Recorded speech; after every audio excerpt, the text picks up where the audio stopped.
Assalamualaikum warahmatullahi wabarakatuh. Jumpa lagi di channel Ruang Nusantara. Baik, tidak usah berlama-lama, mari kita simak bersama-sama ceritanya. Di jantung Pulau Kalimantan yang lebat dan misterius, mengalir sungai-sungai raksasa seperti Mahakam, Barito, dan Kapuas. Di tepian sungai itulah, sejak ribuan tahun silam, hidup sebuah kelompok masyarakat yang kemudian dikenal sebagai suku Dayak, penjaga rimba, dan pewaris peradaban kuno Pulau Borneo. Asal-usul suku Dayak telah menjadi misteri dan bahan kajian selama berabad-abad. Namun berbagai penelusuran arkeologis dan antropologis menunjukkan bahwa leluhur orang Dayak adalah bagian dari gelombang migrasi Austronesia yang datang dari wilayah Asia Tenggara, ribuan tahun sebelum Masehi. Mereka melintasi laut, masuk ke Kalimantan bagian utara, dan kemudian menyebar ke pedalaman. Namun, kisah yang paling hidup dan dipercaya oleh orang Dayak sendiri berasal dari legenda turun-temurun. Dalam cerita rakyatnya, leluhur suku Dayak dikenal dengan nama Tatau dan Borneo, dua tokoh agung yang dipercaya sebagai pendiri dan pemersatu tanah rimba. Tatau disebutkan datang dari langit, membawa ilmu pengetahuan, seni bela diri, serta kearifan dalam bercocok tanam, dan hidup selaras dengan alam. Sedangkan Borneo adalah simbol tanah yang subur, lembut namun kuat, mewakili ibu pertiwi yang menaungi kehidupan. Mereka tidak hanya mendirikan komunitas, tetapi juga membentuk sistem kepercayaan yang sangat erat dengan roh alam. Roh hutan, sungai, langit, dan leluhur. Sistem ini dikenal sebagai Kaharingan. Kepercayaan asli orang Dayak sebelum datangnya agama-agama besar. Dalam Kaharingan, segala yang ada di dunia adalah suci dan harus dijaga. Tidak heran jika hutan bagi mereka bukan sekadar tempat tertinggal, tapi juga tempat suci. Suku Dayak kemudian terbagi menjadi ratusan subsuku seperti Dayak Ngaju, Kenyah, Iban, Kayan, dan lain-lain, yang masing-masing memiliki dialek, budaya, serta tradisi yang unik. Namun mereka tetap memiliki akar yang sama. Satu jiwa, satu hutan, satu leluhur. Di tengah rimba Kalimantan, berdirilah bangunan raksasa dari kayu ulin dan rotan yang disebut Rumah Panjang. Bagi suku Dayak, rumah ini bukan sekadar tempat tinggal, tapi simbol peradaban, persatuan, dan spiritualitas. Rumah Panjang bisa mencapai panjang puluhan hingga ratusan meter, menampung hingga puluhan keluarga dalam satu atap. Tiap ruangan mewakili satu keluarga, tapi dapur, balai adat, dan ruang upacara digunakan bersama. Konsep ini mencerminkan filosofi hidup orang Dayak, hidup bersama, bekerja bersama, dan menjaga satu sama lain. Di dalam Rumah Panjang, roh nenek moyang dipercaya hadir. Oleh karena itu, rumah ini dijaga kesuciannya. Tidak boleh sembarangan mengucap kata kasar, membuang sampah, atau menodai lantai dengan darah. Setiap tiang rumah bahkan sering diukir dengan simbol pelindung seperti taring, naga, dan burung enggang yang dipercaya menjaga penghuni dari mara bahaya. Selain Rumah Panjang, seni ukir juga menjadi bagian sakral dalam kehidupan Dayak. Ukiran tidak hanya dibuat untuk hiasan, melainkan sebagai media komunikasi dengan roh. Orang Dayak percaya bahwa roh alam dan leluhur bisa masuk ke dalam ukiran jika dibuat dengan penuh penghormatan. Maka tak heran, hampir setiap benda seperti perisai, peti jenazah, topeng, hingga perahu dihiasi ukiran yang rumit dan penuh makna. Salah satu seni ukir paling terkenal adalah patung Hampatong. Patung kayu tinggi yang sering ditempatkan di depan rumah atau desa sebagai penjaga spiritual. Hampatong bukan sekadar simbol, tapi dipercaya punya kekuatan gaib, terutama jika telah diberi roh lewat ritual khusus. Seni lain yang tak kalah penting adalah tatau. Setiap garis di kulit orang Dayak adalah lambang pencapaian, keberanian, atau koneksi spiritual. Prosesnya menyakitkan dan sakral, dilakukan oleh tetua adat dengan doa-doa kuno yang diwariskan turun-temurun. Melalui Rumah Panjang dan seni ukir roh, suku Dayak tidak hanya membangun tempat tinggal, tapi menanamkan peradaban yang penuh nilai sosial, estetika, dan kepercayaan mendalam terhadap alam dan leluhur. Meski dikenal sebagai penjaga rimba yang hidup selaras dengan alam, suku Dayak juga punya sejarah yang kelam dan penuh keberanian. Sejarah peperangan suci yang terikat pada kehormatan, perlindungan, dan keyakinan spiritual. Di antara simbol paling sakral dalam sejarah itu adalah mandau, senjata legendaris orang Dayak. Mandau bukan sekadar senjata, tapi lambang jiwa seorang kesatria Dayak. Gagangnya diukir dari tulang atau tanduk, mata pisaunya ditempa dari logam pilihan, dan dilengkapi ukiran rumit. Satu mandau bisa diwariskan turun-temurun sebagai pusaka, dan diyakini memiliki roh pelindung. Membuat mandau tidak bisa sembarangan. Harus melalui upacara khusus, doa-doa leluhur, dan pemilihan bahan yang berasal dari alam dengan restu adat.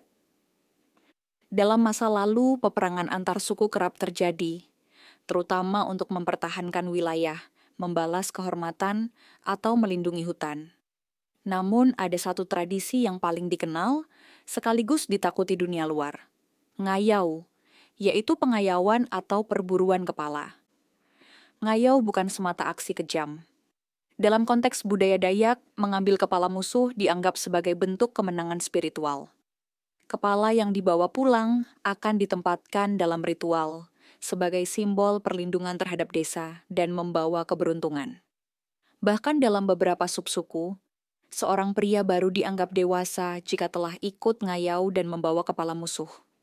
Namun seiring masuknya agama dan pemerintahan modern, praktik ngayau telah ditinggalkan sejak lama. Para tetua Dayak kemudian menegaskan bahwa pengayauan adalah bagian dari masa lalu yang tidak lagi relevan. Kini mandau hanya digunakan dalam upacara adat atau sebagai simbol budaya. Meskipun begitu, semangat kesatria dan keberanian tetap hidup dalam hati orang Dayak. Mereka dikenal sangat menjunjung tinggi martabat, siap mempertahankan hutan dan komunitasnya dari siapapun yang merusak keseimbangan alam. Bahkan hingga hari ini, jika hutan mereka terancam, jiwa kesatria Dayak bisa bangkit seperti arwah leluhur yang turun kembali ke bumi. Sebelum kedatangan agama-agama besar seperti Islam dan Kristen, masyarakat Dayak telah lebih dulu mengenal sebuah sistem kepercayaan yang sangat tua dan menyatu erat dengan alam. Sistem ini dikenal sebagai kaharingan, sebuah ajaran spiritual yang tak tertulis, namun hidup dalam ritual, simbol, dan kehidupan sehari-hari orang Dayak. Kaharingan berasal dari kata haring, yang berarti hidup. Inti dari ajaran ini adalah keselarasan antara manusia, alam, dan roh. Dalam pandangan kaharingan, segala sesuatu memiliki roh, batu, pohon, air, hewan, dan manusia. Bahkan alat-alat rumah tangga seperti parang dan periuk dipercaya punya jiwa dan tidak boleh diperlakukan sembarangan. Kepercayaan ini mengenal dua dunia. Dunia nyata, Lewu Liau, dan dunia roh, Lewu Tatau. Ketika seseorang meninggal, rohnya akan menempuh perjalanan menuju dunia roh yang disebut Lewu Tatau, tempat berkumpulnya arwah leluhur. Namun perjalanan itu tidak mudah. Oleh karena itu, orang Dayak melaksanakan upacara besar yang disebut tiwah. Upacara tiwah adalah inti dari kepercayaan kaharingan. Dalam ritual ini, tulang belulang orang yang telah meninggal dibongkar dan dimurnikan, kemudian ditempatkan ke dalam sandung, semacam rumah kecil bagi roh. Ritual ini diiringi dengan tarian, nyanyian suci, kurban hewan, dan pembacaan mantra yang dibawakan oleh basir, dukun atau pemimpin upacara. Tiwah bisa berlangsung selama berhari-hari dan dianggap sebagai jembatan penting agar roh orang yang meninggal bisa diterima oleh leluhur di dunia roh. Kaharingan juga mengatur tata cara bercocok tanam, membangun rumah, menyembuhkan penyakit, hingga memilih waktu terbaik untuk bepergian. Semua dilakukan berdasarkan petunjuk alam dan mimpi yang dipercaya sebagai pesan dari roh leluhur. Pada masa modern, kaharingan sempat dianggap bukan agama resmi. Namun setelah perjuangan panjang, kini kaharingan diakui sebagai bagian dari agama Hindu di Indonesia, dengan ciri khas dan ritual yang berbeda. Meski banyak orang Dayak kini memeluk agama lain, nilai-nilai kaharingan tetap mengalir dalam darah mereka. Menghormati alam, menjaga keseimbangan hidup, dan tidak melupakan asal-usul roh. Di tengah hutan Kalimantan yang sunyi, terdengar dentinggong menggema, disusul oleh bunyi gendang dan suara suling yang lirih namun menggetarkan hati.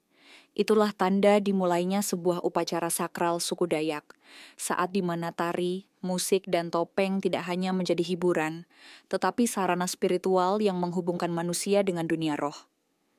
Seni tari bagi suku Dayak bukan sekadar gerakan indah. Setiap tarian memiliki makna simbolik, menceritakan kisah leluhur, peperangan, panen, atau permohonan restu alam. Salah satu tarian paling terkenal adalah tari hudok, tarian upacara adat untuk mengusir roh jahat dan mendatangkan keberkahan. Penarinya mengenakan topeng besar dengan bentuk wajah roh hutan, lengkap dengan hiasan bulu burung enggang dan pakaian dari daun. Selain hudok, ada juga tari giring-giring, yang biasanya dibawakan oleh perempuan Dayak dengan membawa tongkat berbunyi, giring-giring.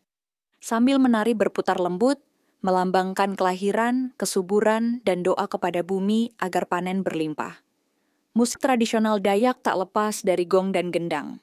Gong besar disebut agung dan dipercaya mampu memanggil roh leluhur saat dibunyikan dalam pola tertentu. Gendang besar digunakan untuk mengiringi tarian perang atau pesta panen. Sementara alat tiup seperti suling bambu dan karinding menghasilkan suara halus yang dipercaya bisa menenangkan roh hutan. Topeng memiliki peran yang sangat sakral. Di banyak subsuku Dayak, topeng bukan sekadar alat tari, melainkan wadah roh yang hanya boleh digunakan oleh orang yang telah dibersihkan secara spiritual. Saat seseorang mengenakan topeng dalam ritual, ia dianggap dirasuki roh tertentu, entah leluhur, pelindung desa, atau penuntun arwah. Keseluruhan rangkaian ini, tari, musik, dan topeng, menjadi ekspresi artistik yang menyatukan dunia fisik dan spiritual. Ia bukan hanya hiburan, tapi warisan luhur yang menyimpan sejarah, nilai, dan kekuatan tak kasat mata yang dipercaya mampu menjaga harmoni semesta. Dalam lembaran sejarah Indonesia yang penuh perjuangan, nama suku Dayak mungkin jarang terdengar di medan pertempuran besar. Namun di rimba Kalimantan yang lebat dan sulit dijangkau, suku Dayak berdiri sebagai penjaga tanah yang tak pernah tunduk begitu saja kepada kekuasaan kolonial. Pada masa penjajahan Belanda, Kalimantan dianggap sebagai wilayah yang liar dan sukar dikendalikan. Namun sesungguhnya, kawasan itu dijaga ketat oleh masyarakat adat yang sangat memahami medan, arus sungai, serta hukum hutan. Ketika pemerintah kolonial mencoba memasuki wilayah pedalaman untuk mengambil kayu, emas, dan hasil bumi, mereka harus berhadapan dengan perlawanan senyap dari orang-orang Dayak. Salah satu tokoh yang terkenal dalam perlawanan Dayak terhadap kolonial adalah Tumenggung Jalak dari wilayah Kapuas Hulu. Ia memimpin perlawanan dengan strategi gerilya, memanfaatkan pengetahuan lokal dan jaringan antar suku untuk mengusir pasukan asing yang mencoba merusak hutan dan ladang mereka. Perlawanan Dayak bukan hanya soal fisik, tapi juga spiritual. Banyak ritual dilaksanakan untuk memanggil restu leluhur sebelum berperang, termasuk menyucikan mandau dan mengikat ikrar di bawah pohon keramat. Para tetua menyatakan bahwa berperang demi mempertahankan tanah adalah tugas suci yang diperintahkan oleh roh nenek moyang. Tidak hanya Belanda, pada masa pendudukan Jepang, suku Dayak kembali menunjukkan taringnya. Beberapa kelompok Dayak melakukan perlawanan keras terhadap pasukan Jepang yang ingin mengeksploitasi sumber daya hutan. Bahkan ada catatan di mana orang Dayak bersekutu dengan pasukan sekutu, membantu menyuplai logistik melalui jalur hutan, dan menjadi mata-mata karena kemampuan mereka bergerak tanpa terdeteksi. Hingga era kemerdekaan, banyak tokoh Dayak ikut terlibat dalam membentuk identitas Indonesia. Mereka memperjuangkan pengakuan atas adat, tanah ulayat, dan hak atas hutan yang menjadi bagian tak terpisahkan dari hidup mereka. Kini, perjuangan suku Dayak masih berlangsung, bukan lagi melawan senapan, tapi menghadapi eksploitasi hutan, tambang, dan perkebunan skala besar. Mereka berdiri sebagai benteng terakhir dari hutan tropis Kalimantan, tetap menjaga semangat leluhur, bahwa tanah bukan untuk dijual, melainkan diwariskan kepada generasi berikutnya. Bagi suku Dayak, hutan bukan hanya tempat tinggal. Ia adalah ibu, guru, dan pelindung. Filosofi hidup mereka tidak berdiri di atas dominasi manusia atas alam, melainkan keseimbangan dan keharmonisan. Dalam pandangan ini, manusia hanyalah satu bagian kecil dari ekosistem yang jauh lebih besar dan sakral. Hubungan dengan alam tertanam sejak dini dalam kehidupan orang Dayak. Seorang anak Dayak diajarkan untuk mengenal jenis-jenis pohon, membaca arah angin, mendengarkan suara burung sebagai penanda musim, hingga merasakan arus sungai untuk memahami waktu terbaik menanam padi. Pengetahuan ini tidak diajarkan di sekolah formal, melainkan diwariskan secara lisan dari orang tua, nenek, atau tetua adat. Salah satu contoh kearifan lokal yang luar biasa adalah sistem ladang berpindah. Meskipun sering disalahpahami sebagai perusakan hutan, sistem ini sejatinya sangat ramah lingkungan. Mereka membuka lahan kecil untuk ditanami, kemudian dibiarkan beristirahat selama bertahun-tahun agar kesuburannya pulih secara alami.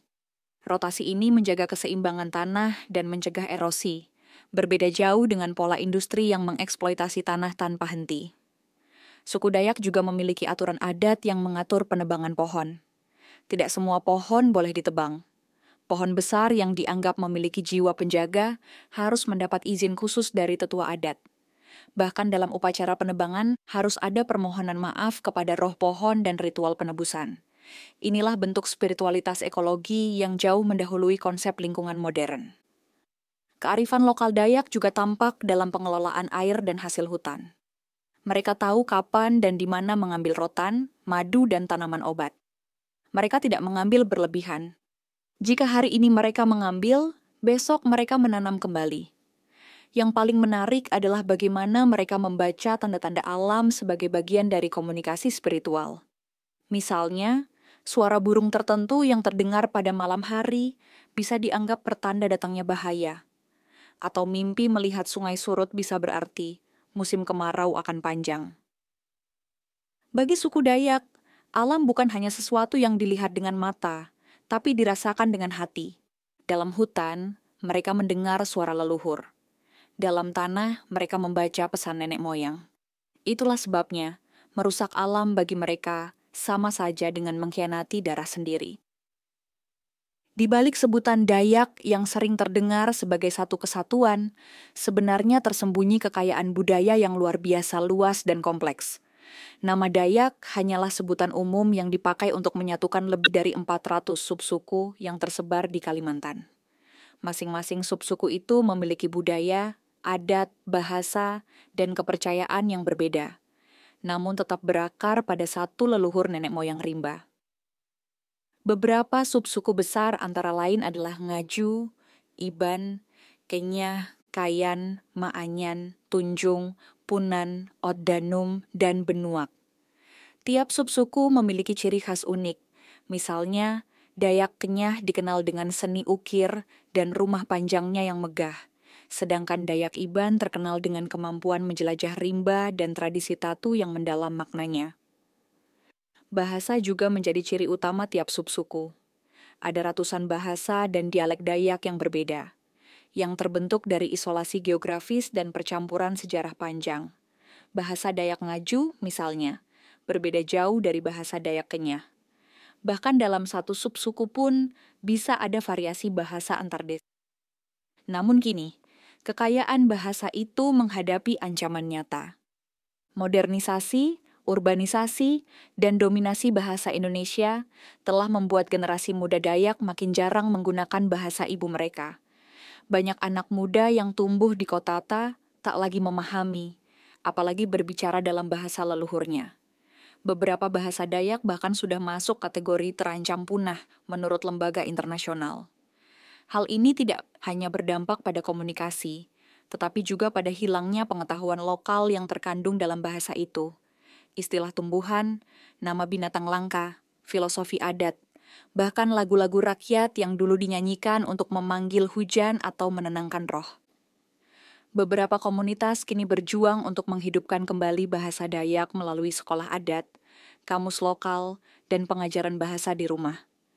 Mereka menyadari bahwa bahasa adalah jantung dari identitas, dan jika bahasa punah maka yang hilang bukan hanya kata-kata, tapi juga jiwa nenek moyang yang tertanam di dalamnya. Dalam kehidupan masyarakat Dayak, setiap fase hidup manusia, dari lahir hingga meninggal, tidak hanya dianggap peristiwa biologis, tetapi juga peristiwa spiritual yang harus diperlakukan dengan penuh hormat melalui rangkaian ritual adat. Kelahiran adalah momen suci yang disambut dengan syukur dan doa. Ketika seorang bayi lahir, keluarga akan melakukan upacara belian anak, yaitu ritual pembersihan roh bayi dan pemberian restu dari leluhur. Biasanya seorang basir atau dukun adat akan memimpin upacara ini dengan nyanyian sakral dan pemberian sesaji. Tali pusat bayi akan disimpan atau ditanam dekat rumah sebagai simbol ikatan dengan tanah leluhur. Nama anak pun dipilih dengan hati-hati, terkadang melalui mimpi atau pertanda dari alam. Saat anak tumbuh dewasa dan memasuki masa pernikahan, masyarakat Dayak menyelenggarakan ritual pernikahan adat yang meriah dan sakral. Prosesi ini bukan sekadar penyatuan dua insan, tapi juga dua keluarga besar, bahkan dua roh leluhur. Dalam budaya Dayak Ngaju, misalnya, upacara disebut tiwah nikah, dan bisa berlangsung selama beberapa hari, dengan tarian, tabuhan gong, dan pemberian mas kawin berupa benda adat seperti manik-manik, parang, atau gong tua. Pernikahan tidak sah tanpa restu dari para leluhur. Oleh karena itu, diadakan ritual memanggil roh keluarga agar hadir dan memberkati pengantin. Ikatan yang terbentuk bukan hanya antara manusia, tapi juga antara dunia nyata dan dunia roh. Pernikahan dianggap berhasil jika disertai tanda-tanda baik seperti cuaca cerah, burung enggang melintas, atau mimpi tentang air yang jernih.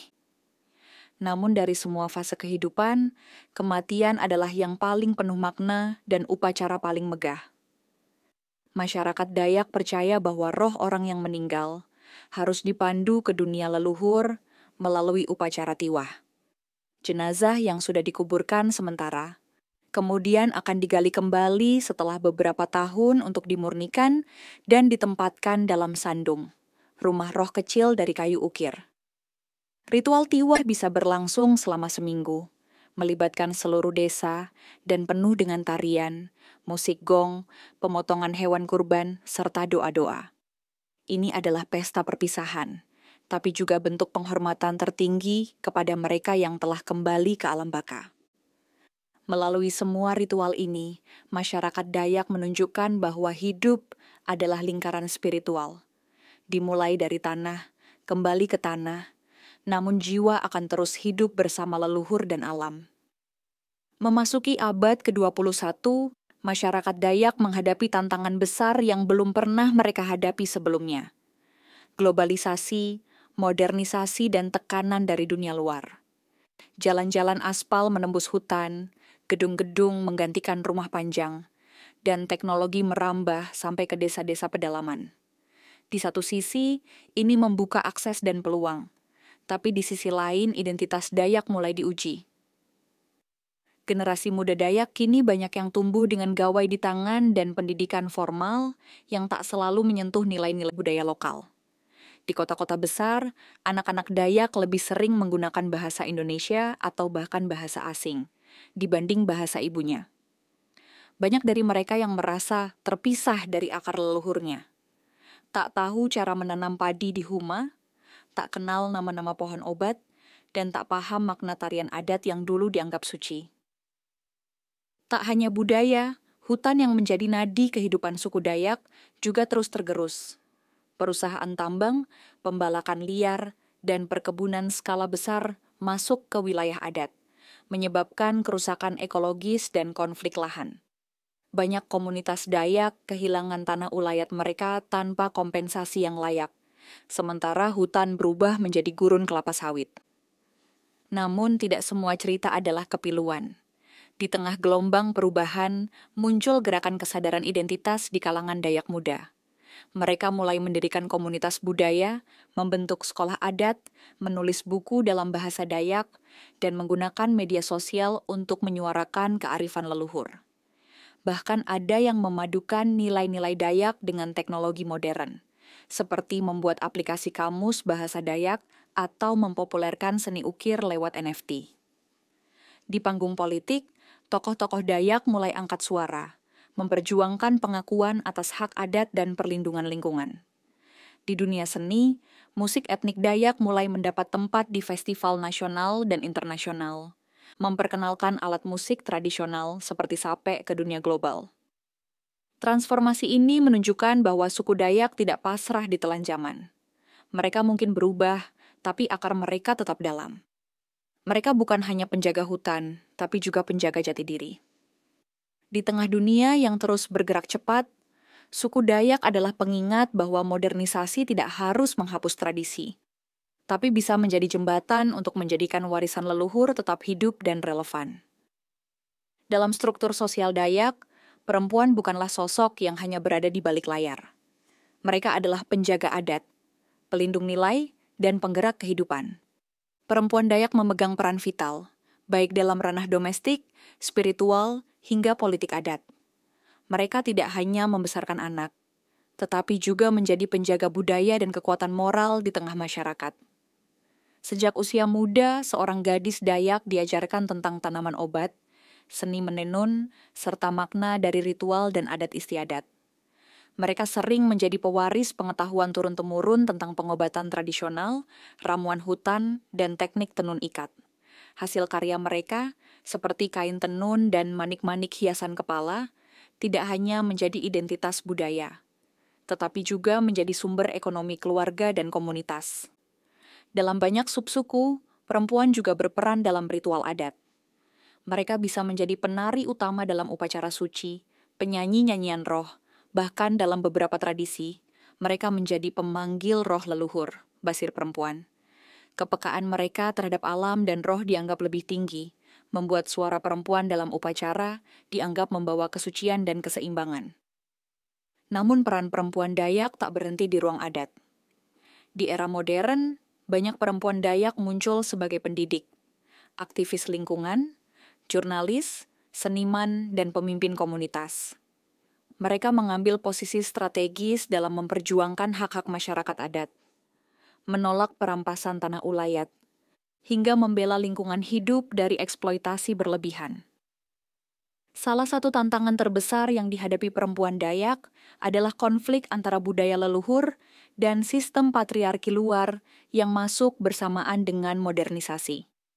Dalam beberapa dekade terakhir, tekanan sosial mulai membatasi ruang perempuan di komunitas adat, meskipun sebelumnya mereka sangat dihormati. Namun kini, kesadaran untuk mengembalikan martabat dan ruang perempuan Dayak mulai tumbuh lagi. Kisah-kisah tentang ibu-ibu yang berdiri menghadang alat berat di pinggir hutan, atau anak-anak perempuan yang kembali belajar bahasa Dayak dari neneknya, menjadi simbol perlawanan yang tak selalu keras, tapi sangat kuat. Di tangan merekalah, benih-benih masa depan budaya Dayak dirawat dan ditanam kembali. Perempuan Dayak adalah roh kehidupan masyarakatnya. Dalam diamnya tersimpan kekuatan. Dalam senyumnya mengalir sejarah. Dan dalam langkahnya tumbuh harapan bahwa budaya mereka akan terus hidup, lintas zaman. Di tengah arus deras globalisasi, suku Dayak berdiri di persimpangan antara tradisi dan kemajuan. Mereka tidak lagi hidup sepenuhnya di dalam rimba, namun jiwa rimba itu tetap hidup dalam dada mereka. Masa depan Dayak tidak hanya tergantung pada usaha pemerintah atau dunia luar, tetapi juga pada kekuatan dari dalam. Kesadaran akan jati diri dan warisan leluhur yang harus terus dijaga. Generasi muda Dayak kini menghadapi dunia yang serba digital, cepat dan berubah. Namun di antara mereka muncul semangat baru untuk menghidupkan kembali budaya yang hampir padam. Mereka membuat komunitas digital, menulis ulang cerita rakyat, menciptakan musik modern yang menggabungkan sape dengan beat kontemporer, dan membuat film dokumenter tentang perjuangan tanah adat. Di sekolah dan kampus, banyak anak muda Dayak mulai bangga menyebutkan identitas mereka, memakai baju adat, bahkan berbicara dalam bahasa ibu. Upaya pelestarian ini tak hanya bergerak di ranah budaya, tapi juga lingkungan. Komunitas-komunitas Dayak kini mulai menjalankan model ekowisata berbasis adat, menjadikan hutan bukan objek eksploitasi, melainkan ruang edukasi dan perlindungan. Ada pula yang mendirikan hutan adat, kawasan yang dikelola masyarakat lokal, dengan aturan tradisional untuk mencegah pembalakan liar dan perambahan ilegal. Namun tantangan tetap berat. Investasi besar, kepentingan politik, serta lemahnya pengakuan hukum terhadap hak-hak adat sering menjadi batu sandungan. Konflik lahan terus terjadi. Perubahan iklim juga mulai memengaruhi ritme tanam, cuaca, dan kelangsungan hidup flora fauna Kalimantan. Maka perjuangan Dayak ke depan bukan hanya soal budaya, tapi juga kelangsungan hidup ekosistem Pulau Borneo. Meskipun demikian, suku Dayak telah membuktikan selama ribuan tahun bahwa mereka adalah bangsa yang tangguh. Mereka bukan hanya bertahan, tetapi terus bertransformasi. Dengan akar yang kuat pada adat dan sayap yang terbuka pada dunia, suku Dayak siap melangkah ke masa depan, menjaga rimba, menjaga budaya, dan menjaga jati diri mereka yang tak tergantikan.